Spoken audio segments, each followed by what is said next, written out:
Tem um e-mail aqui a respeito do meu livro, perguntando: Padre Fábio, aquela menina estava... Cadê a folha? Está aqui. Gostaria de perguntar, estou lendo o seu livro, estou nele pela metade. É possível que nós sejamos os próprios sequestradores principais, os principais sequestradores de nossa subjetividade? Digo isso pois eu estava me perguntando sobre os meus sequestradores, tentando os identificar, porém, ao identificá-los, passei a detectar que em todos os meus maiores sequestradores, no fundo, quem permitiu ser sequestrada fui eu mesmo. Sobretudo, com certeza, você tem toda a razão, minha filha. Sobretudo no momento em que a gente permite a condição de vítima. Um detalhe importante do sequestro da subjetividade é a condição de vítima. O momento em que a pessoa ela perde a autonomia, daquilo que a gente falava no início. Quando você permite que o outro faça de você o que ele quer. Porque, na verdade, todo relacionamento é sempre autorizado. Pode ser que a gente não tenha muita consciência, mas eu estou dando ao outro, eu estou autorizando o outro a me tratar do jeito como ele trata. Ah, padre, mas eu não consigo mudar o meu marido. Claro, você nunca disse para ele que ele tinha que mudar. Se você, é interessante isso, mas nós é que autorizamos a violência. Quando é que nós autorizamos a violência? Quando a gente não demonstra o valor que a gente tem, quando a gente não reage diante das agressões que a gente recebe. A gente corre o risco de ir se tornando, a gente vai vivendo uma experiência pautada naquilo que muitas vezes é o outro, a relação se estabelece assim, o outro determina o que eu vou fazer, o outro determina o jeito como eu vou ser. Certo, mas no momento em que ele determina, tem que ter uma aceitação do outro lado. Porque se há uma resistência, aquela determinação não vai prevalecer. Então, muitas vezes, nós identificamos isso. Nós estamos sofrendo com os relacionamentos que nós estamos vivendo, mas a gente esquece de perguntar, mas qual é a minha culpa nessa história?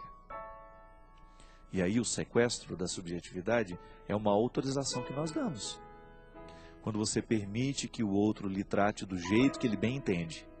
Quando você não levanta a sua voz para dizer, olha, do jeito que está, não dá. Eu preciso ser respeitada como pessoa. Outro dia encontrei uma amiga minha que precisou dizer isso ao marido. Precisou determinar o espaço dela. Porque naqueles anos todos de relacionamento, ele foi comendo todo o território dela, foi comendo todo o espaço dela e não lhe sobrou muita coisa. Como é que uma pessoa vai conseguir ser feliz trancada num espaço pequeno? Eu não estou falando de espaço físico. Estou falando de espaço que o outro permite para eu viver. Existem muitas mulheres que estão trancafiadas em pequenos mundos que os maridos construíram para elas. Mas no momento que ela entra naquele pequeno mundo e permite que ele continue mandando, que ele continue estabelecendo ali o território que ele, do jeito que ele bem entende, aí você está autorizando o marido a fazer de você o que ele quer. Minha filha, o sequestro, ele é tão sutil que num primeiro momento o sequestrador, ele parece muito amável. Ele compra a vítima. Consciente ou não, ele acaba comprando a sua vítima. Como? Ele faz ali um agrado, ele faz um outro e vai trazendo ela para o seu mundo e daqui a pouco ele tranca.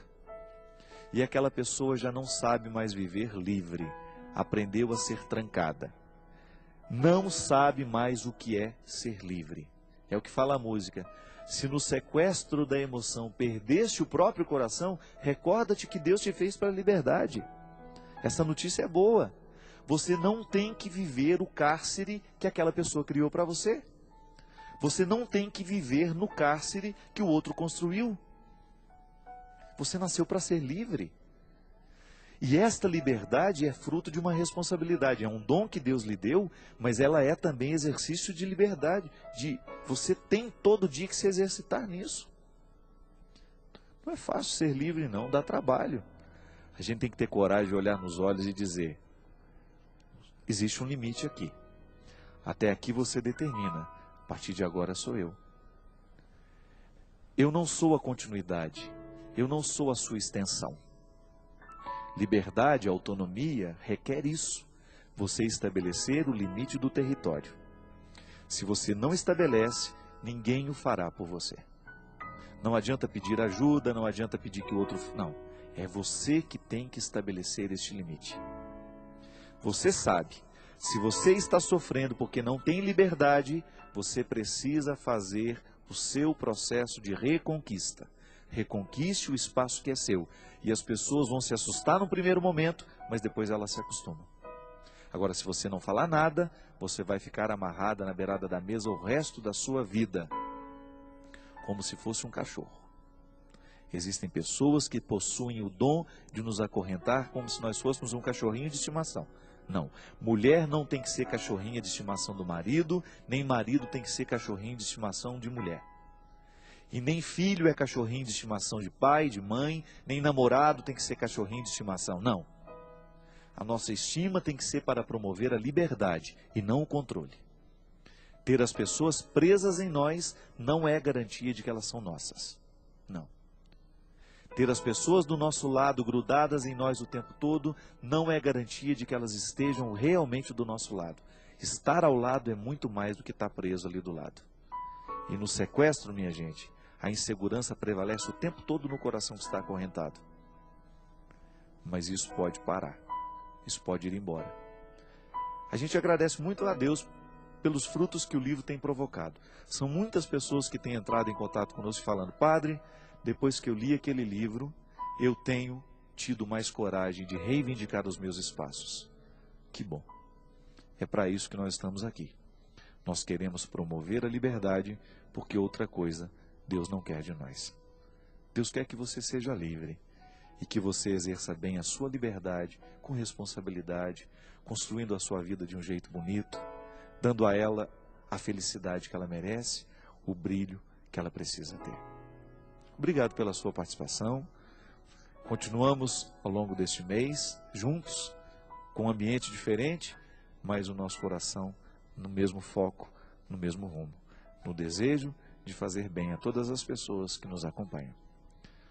Derrame sobre todos nós a bênção do Deus Todo-Poderoso, Ele que é Pai, Filho e Espírito Santo. Amém.